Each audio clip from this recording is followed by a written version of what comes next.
The afternoon sun filtered through the trees as balloons swayed lazily on the porch railings of the Dalton house. It was the kind of day people looked back on with sepia-toned memory.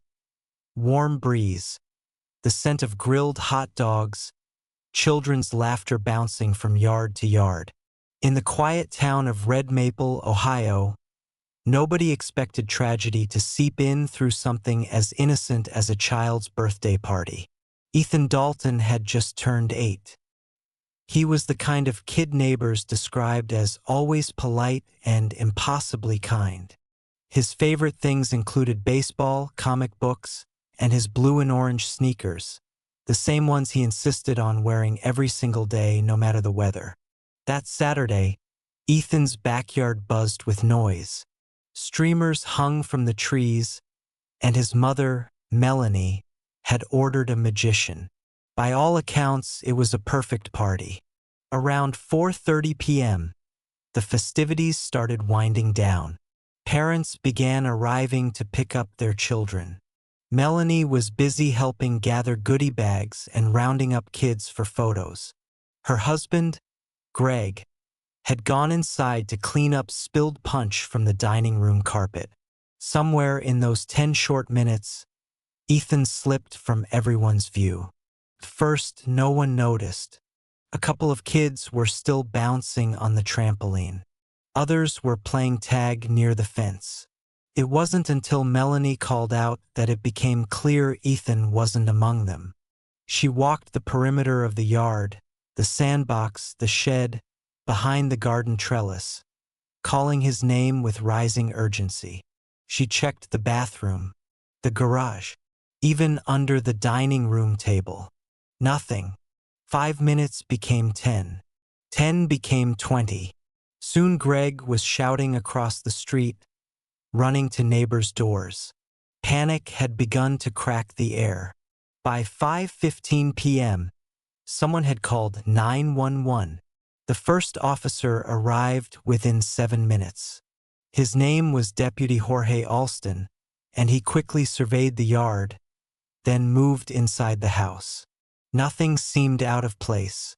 There were no signs of struggle, no broken fence boards, no muddy footprints, just absence. A child who had vanished in daylight with nearly 24 people around. As more officers and volunteers poured in, the neighborhood transformed. Yellow tape cordoned off the backyard. The local fire department brought out infrared sensors and K-9 units. A chopper with thermal imaging scanned the nearby woods. Everyone expected they'd find him before dark. But night fell, and still no Ethan. Melanie sat on the porch, her eyes fixed on the swing Ethan had used earlier that day. Greg paced the kitchen, gripping the toy watch they'd given Ethan as a birthday gift. Still in its box, unopened. The magician packed up silently and left without saying goodbye. By midnight, the Dalton house had become a staging ground for the search. Neighbors brought food. Reporters set up across the street. The story spread fast. Boy disappears during birthday party in broad daylight. But the hours kept ticking. No one saw Ethan leave. No one heard a scream. No cameras on the street had caught anything suspicious, just families coming and going. By dawn, the search had expanded 2 miles out. The nearby creek, woods, and drainage tunnels were combed. Divers came in. Nothing. Melanie's voice was raw from calling his name. Greg hadn't slept, sitting at the kitchen table, staring at Ethan's drawing on the fridge. A smiling stick figure with bright orange shoes. The only clue was unsettling in its vagueness. One of the kids, a boy named Dylan, told his mom later that he'd seen Ethan talking to a man near the gate. But Dylan didn't know the man. He just assumed it was a parent. A composite sketch was made from Dylan's memory. A man in a cap and dark shirt. No defining features. No vehicle seen. It led nowhere. The days blurred. Candles were lit on the steps of the school Ethan attended. Flyers covered bulletin boards and gas stations. A $50,000 reward was announced. Tip lines rang off the hook, all dead ends. And just like that, the buzz began to fade. 3 months later, the Dalton home was quiet again. The balloons were gone, the porch swing still. But the emptiness hadn't left. It clung to the walls like invisible smoke. Ethan Dalton, age 8, had vanished without a trace. And Red Maple, once a place where people left their doors unlocked, would never be the same. In the weeks following Ethan's disappearance, the world of Greg and Melanie Dalton collapsed inward. Their once sunlit home became a place of low whispers, unanswered questions, and late-night sobs muffled behind bedroom doors. Meals were left untouched. Calls from friends went ignored. Even their dog, Baxter, stopped barking at the door. Melanie became a fixture at the police station, her eyes bloodshot, her hair tied up in the same messy bun day after day. She brought new theories every morning. What if someone took him through the woods behind the fence? What if he was lured into a car parked beyond the cul-de-sac? The officers tried to listen with compassion, but eventually the same words began to surface. "We're doing all we can. No new leads. We'll let you know." Greg, on the other hand, grew silent. He channeled his grief into ritual. Every morning at 6 a.m., he jogged the block where Ethan had ridden his bike. Every evening, he updated a spreadsheet tracking reported sightings, most of which were either hoaxes or heartbreaking coincidences. The community, once fervently involved, slowly moved on. The yellow ribbons on trees faded with time. The media, hungry for new angles, moved on to the next tragedy. Red Maple tried to reclaim its quiet life. But for the Daltons, time had stopped. A year later, the case was still cold. The FBI had become involved early on, treating it as a likely abduction. But even with their resources, nothing stuck.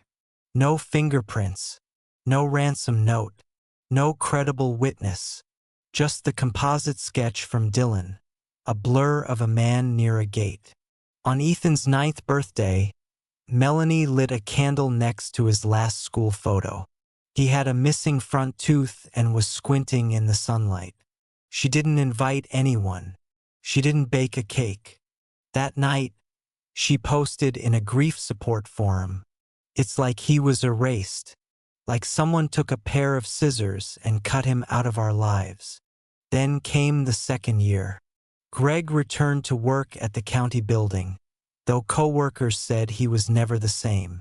He kept Ethan's picture pinned to his corkboard. He still took his nightly jog, though his route had grown longer. Sometimes he didn't come home until past midnight. Melanie, now working from home, poured herself into every missing child's case she could find. She messaged families across the country, hoping for patterns, parallels, anything. But no one's story ever matched theirs.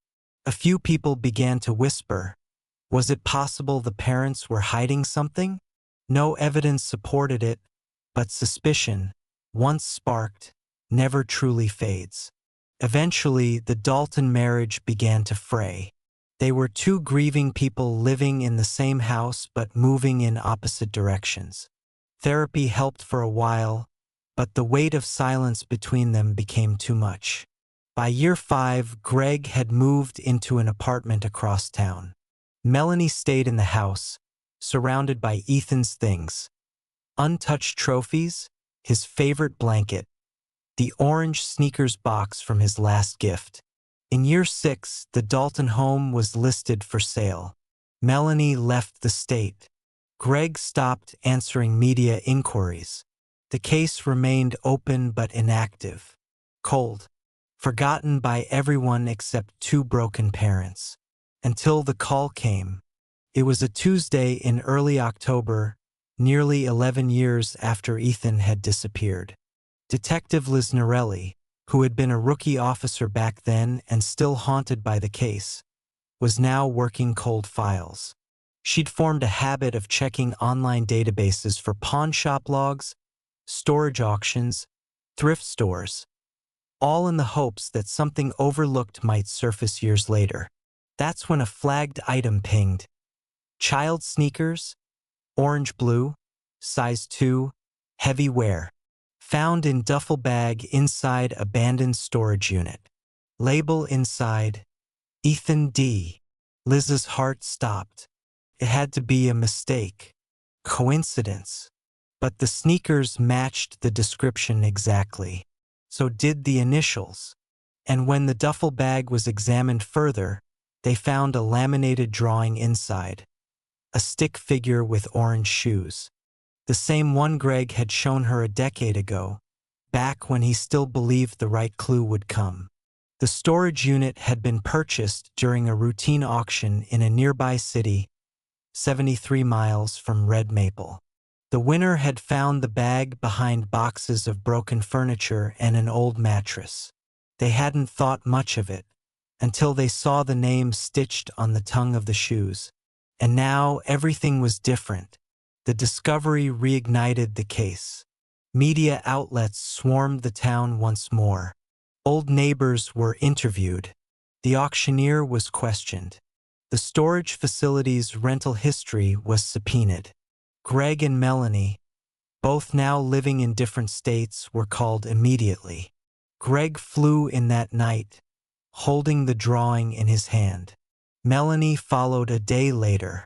In a quiet evidence room, they both stared at the sneakers, now scuffed, faded, and partially moldy, but unmistakable. Ethan's. They had survived nearly 11 years. But the question remained, who placed them there? And why? Detective Norelli opened a manila folder and slid it toward them. Inside was a lead. The manila folder was thick with years of dust, both literal and metaphorical.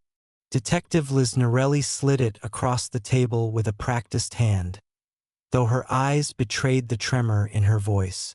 "This is the rental history for the unit where we found Ethan's shoes," she said. "The name on the lease? It won't mean anything to you, and that's what bothers me." Greg leaned forward, brow furrowed, while Melanie sat stiffly, arms crossed over her chest like a shield. Liz continued. "The unit was first rented in 2013, just 5 months after Ethan disappeared. The name on the account is Tyler Barnes. No prior connection to Ethan. No ties to your family. But we ran the ID and social, both are fake. The address listed on the lease doesn't exist." Melanie glanced up. "So, someone made up a whole identity just to rent a storage unit?" Liz nodded. "And paid it in cash, every month, for over 5 years. The discovery reopened more than just a case file. It reopened wounds, questions, doubts, even the kind of desperate hope that can be more dangerous than grief." Greg asked to see the duffel bag again, and when he did, something else caught his eye. The zipper. It wasn't the original. It had been repaired, and poorly. Greg remembered Ethan's bag had a soft blue zipper tab with a lightning bolt charm. This one was metallic, with no charm at all. He mentioned it to Liz. She had the bag re-examined. Hidden in the lining, they found a torn edge of paper, stained and faded. Only 2 words were legible. Kelsey's Bluff. That was all it took. Kelsey's Bluff was a forgotten lakeside property about 80 miles northeast of Red Maple. Once a campground, now closed and overgrown. It had been privately owned for decades, inherited by the Granger family but long left to decay. In the late 90s, a few outbuildings were used by local scouts. Since then, it had become a teenage hangout for parties, graffiti, and the occasional urban exploration YouTuber. Greg and Melanie had never heard of it. Neither had Dylan. But Liz remembered it. 2 days later, accompanied by a search team and local deputies, she led the Daltons to the bluff. The forest around the lake was brittle and quiet, trees skeletal against a gray autumn sky. Leaves rustled underfoot like whispers. One of the search dogs, trained to detect human scent, veered off near the remains of a crumbled boathouse. There, beneath planks of rotting wood, they found something else. A second duffel bag. It was sun-damaged, partially torn open, and inside were several items. An old toy drone, a Pokemon card binder, and a red maple elementary library book, Where the Red Fern Grows. All were confirmed to be Ethan's. The location hadn't been searched before. It was too far outside the original perimeter. Whoever brought the bags there had planned for them to disappear with time. But now the trail, long thought frozen, was warming. Back at the station, Liz dug deeper into the Granger family records. The land had been passed down through generations, but around 2012, one of the cousins, a man named Charles Granger, had fallen off the grid. He had no social media, no recent tax filings, just a single connection. He'd briefly worked maintenance for Red Maple Elementary for exactly 3 weeks in 2011. Melanie's mouth went dry. Ethan had mentioned a Mr. G once, a janitor who let the kids take shortcuts through the teacher's lot. At the time, she hadn't thought anything of it. But now, Charles Granger became the center of the investigation. His last known residence was a rented trailer on the outskirts of Meadow Hollow, a town with one gas station and a population under 600. Liz drove there herself. The trailer had long since been abandoned. But inside, buried under yellowed newspapers and crushed soda cans, they found a shoebox filled with Polaroids, blurry, faded, and torn, but unmistakably of children. Birthday parties, schoolyards, parks, and in one of them, Ethan, wearing the same striped shirt he had on the day he vanished. Greg broke down when he saw it. Melanie turned away, unable to breathe. The FBI got involved again. A nationwide manhunt for Charles Granger began. But as they combed through state records, another shock surfaced. Charles had died 3 years ago, a single-car accident outside Cheyenne, Wyoming. He'd been driving under a false name. No one had connected the dots, and with him the trail might have died too, or so they thought, because tucked inside a folder of effects collected at his crash site was a receipt from a pawn shop. The receipt was from a small pawn shop in Fort Collins, Colorado, dated just 3 weeks before Charles Granger's fatal crash. The name on the transaction, G. Smith. The item, child's shoes, size 2, scuffed, navy blue. Payment, $10. Liz Norelli stared at the receipt, her fingers trembling. It wasn't proof. Not yet. But the coincidence was too much. The shoes were already in evidence. She compared them again against photos of Ethan's favorite pair, the ones he had begged for in 2nd grade. Navy blue sneakers with a red lightning bolt design. One of the bolts was missing, just like the ones now sitting in the evidence locker.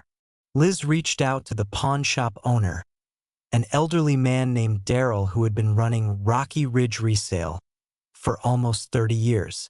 He didn't remember the man who sold them. Too many people, too many transactions. But he agreed to pull the surveillance footage from that week, saying he stored it in case of theft. The footage was grainy. Time had worn it down and the angle was poor. But at 3:17 p.m. on the date in question, a man with a gray hoodie and ball cap approached the counter with a small pair of shoes in a clear zip bag. He didn't speak much, didn't linger, paid in cash and left. Liz leaned closer to the screen. She paused it as the man turned slightly to the side. The side profile was blurry, but the shape of the jaw, the nose, the walk. She was convinced. Charles Granger had pawned Ethan's shoes. Back in Red Maple, Melanie and Greg sat together, staring at the screen. They watched the footage in silence over and over, as if trying to pull some extra detail out of the fuzzy pixels. Greg shook his head slowly. He kept them. All these years. Why would he hold onto them for so long and then just pawn them off? Melanie didn't answer right away. Her voice cracked when she did. Because maybe Ethan wasn't with him anymore. That sentence hung in the air like smoke. Liz reopened every archived piece of evidence, starting with witness interviews from the day Ethan vanished. She dug through notes, scribbled statements, even dismissed details. That's when she noticed something odd in the old file. The neighbor's son, 12 at the time, had told officers that he'd seen a maintenance man behind the fence line during the party. When pressed, he said the man had a tool belt and was bending over near the back gate. It had been dismissed. There was no gate in the back. But when Liz reviewed aerial photos taken during the first days of the search, she noticed a detail. In 2012, there had been a narrow utility path behind the Daltons' property. It had since been overgrown and forgotten, but at the time it led to a public easement. Someone could have slipped in and out without being noticed, especially someone familiar with the grounds. Liz followed the trail back. She began digging through regional maintenance contractor records, looking for any company Charles Granger might have worked for under his fake name. She found one, North Crest Property Services, a defunct landscaping company that had subcontracted with the Red Maple Parks and Rec Department in early 2012. One of their assigned projects? Regular mowing and maintenance at Willow Creek Park, just 5 blocks from the Dalton house. Willow Creek, the park where Ethan's birthday party had been held. Now the pieces began to form a picture. Charles Granger, likely using one of his many aliases, had scoped out the area during his brief employment. He had access to the school grounds. He had worked in the vicinity of the park. He would have seen Ethan around. He might have even spoken to him. A janitor, a friendly maintenance man, someone kids wouldn't find threatening. And then one day, he waited until the noise and laughter of the party masked Ethan's movement. Until Melanie turned to speak with a guest. Until Greg was helping carry the cake. And he took him. But the question that haunted everyone now wasn't just how. It was why. What had he wanted with Ethan? And what had happened after? Just when Liz thought the trail had gone cold again, she received a call from Fort Collins PD. A local property owner had come forward. After seeing the story in a regional news segment, he realized the man in the pawn shop photo looked like a guy who'd once rented a trailer behind his cabin. Off the grid, deep in the woods, 10 miles past any cell signal. The man had used the name Chuck Barnes. He paid in cash, came and went at odd hours, stayed for nearly 2 years before vanishing. The cabin was still there and used. Liz and a team drove out the next morning. The road was little more than gravel. The trees pressed in close. It was the kind of place you didn't find by accident. Inside the trailer, it was dusty and stripped of anything personal. Except one thing. In the back closet, beneath a false floorboard, they found a box. Inside, a photo of Ethan, aged roughly 10 years, digitally altered. A flyer from a child trauma center in Arizona, and a torn postcard. On the back was a scribbled phrase, "Tell her I remember the blue cake." Greg turned pale. The cake Ethan had begged for that year, blue frosting, dinosaur topper, vanilla inside. A detail only the boy or his captor could have remembered. Liz Norelli took the box into evidence with gloved hands. The moment they returned to the station, she ordered every item inside to be cataloged, dusted, and scanned for DNA. The postcard was the biggest clue so far. "Tell her I remember the blue cake," a message possibly meant for Melanie. A breadcrumb, maybe even a cry for help. The image on the front of the postcard showed a rust-colored rock formation under a blazing desert sun. In the bottom corner was a faded line, "Sedona, Arizona." Liz stared at the flyer tucked underneath it. A local child trauma support center, now long closed. But someone had picked it up. Someone had held onto it. Someone who cared enough to preserve it in a hidden compartment. The forensics came back 2 days later. There were partial fingerprints on the postcard, degraded by age, but consistent with Charles Granger's. But there were other prints too. Small ones. Too small to be Granger's. Liz's breath caught as she flipped through the database. The latent print matched the old, blurry fingerprint card taken during Ethan's elementary school registration. It was him. Ethan had touched the card. He had held it, maybe even written the message. He'd been alive at least several years after the abduction. A rush of energy surged through the task force. The focus shifted south. Liz coordinated with Arizona field offices, and a small team combed through former foster homes, support centers, and hospitals near Sedona and Flagstaff. They canvassed dozens of facilities. Most staff had changed. Some buildings were abandoned.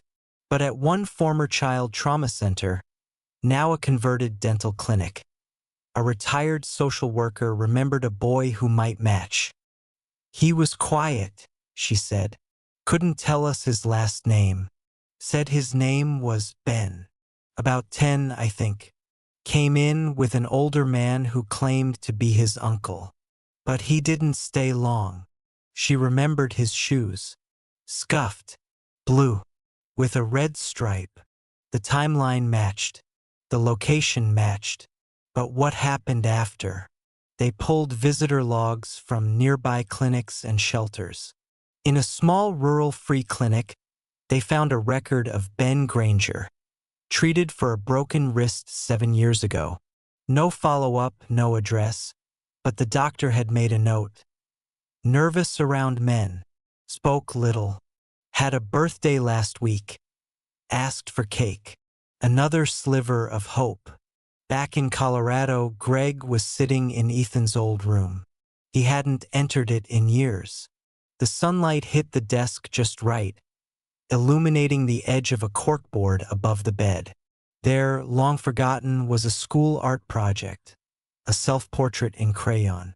On the bottom, Ethan had written, "When I grow up, I want to be a detective like my dad." Greg broke down. He'd tried to be strong. But now, knowing Ethan had survived for at least a while, that he might still be out there, changed everything. Then the call came. A man had checked into a small motel outside Santa Fe, New Mexico. He used the name Ben Granger. He had no ID, paid in cash. The receptionist got a weird feeling and, having seen the re-aired story about Ethan's disappearance, called it in. Liz and a field team got there by dawn. Room 14. No answer. They forced the door. Inside, the room was neat, sparse. There was a duffel bag, half-packed. A wallet, fake ID. Some cash. A tattered Bible with a nameplate, Ethan Dalton. And in the corner, curled up on the bed, was a young man. Thin, pale. His eyes opened slowly. "I knew someone would come," he said softly. His voice cracked. "Is she still mad about the cake?" DNA confirmed it. It was Ethan. He didn't remember much. His memories were scattered, shaped by trauma, silence, and fear. He had been taken by Granger that day, told his parents didn't want him, told the party was over and they'd forgotten. He was moved constantly, kept off-grid, renamed, reshaped, silenced. But the memories came back in flashes. The blue cake, the sound of balloons popping, his mom's voice calling his name. He'd never stopped remembering. He just didn't know if anyone else had. When Melanie hugged him for the first time in 11 years, she didn't cry. She just held him. Greg stood behind them, shaking, unable to speak. The case had shattered their family. But now maybe it could start to rebuild it.